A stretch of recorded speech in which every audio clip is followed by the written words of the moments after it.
গাড়িত কেরে অফিসে গিয়ে কথা কইলে পারলাম নইলে। আচ্ছা তোর তো কথাটা বুঝাইতে পারতেছি না। অফিসে তো ঝামেলা আছে, অফিসে মিটিং হইতেছে, আমার আরো পার্টনাররা আছে। এখন আমার পার্টনাররা যদি তোরে দেখে তোর একটা প্রোগ্রাম আমি করতেছি, তাহলে তো তারা যদি 50,000 1 লাখ টাকা বেশি চায়, তখন তুই কি করবি? আমার চার্জটা করতে দিবি তুই? তোর লেগে তো আমি 50,000 1 লাখে কমে করবো।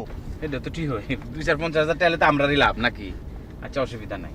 তুই ছবি আনছস? ছবি তো আনছি।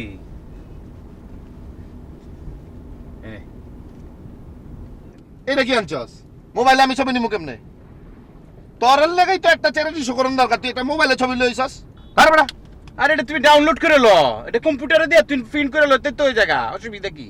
তো এটা কি আমার কাম? লাভ হলে কি 2 পয়সা তোমার হবে না?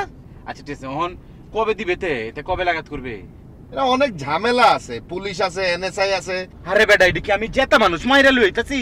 এটা চুরি বাটপারি করতাছি যে পুলিশ এনে সাই ধরে লই যাবো গা? যেটা লাগে এটা দিয়ে আমার অসুবিধা কি? তোর তো বুঝতে হইব, পুলিশ এনএসআই যাইয়া এই রুগীরে দেখবা আসলে এটা রুগী কিনা।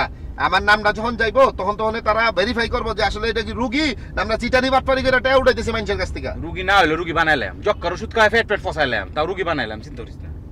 আচ্ছা ঠেয়া করতে উঠবো? একটা টাকা উঠতো না, নামাই দেবো, তুই নামবি? আর আমি কি হেডে কইছি খালি সেতস বেটা? ঠেয়া দুইটা বেশি উঠে তো আমার আর তোর হইলা। সব যদি তোরই জানাইলাম তা আমি কি করতাম এনো? তাহলে আমি থাকি যে তুই ওই চ্যারিটি কনসার্টটা করে লা। আচ্ছা তো যা যায় কোনো লাঞ্চ টাঞ্চ করি গে, খাওয়াবে কি তা খাওয়াবে খাওয়া? খাওয়া দাওয়া কোনো কিছু নাই, নাম এনো বাসে করে বাজ যা, আমার এনো আরো মিটিং আছে, কাম আছে, যা পরে দেখা হইব। উমায়া টিকিট দা, তুই তো কাটিসি মাটিসি ব্যাগ তো ভুললছস, দা তাকে তুই তো শেষ। ফোন করিস তা পরে কথা কমলে, মিটিং আছে আমার, যা। 100 টাকা দে। এবারে জ্বালাইস না তো, যা।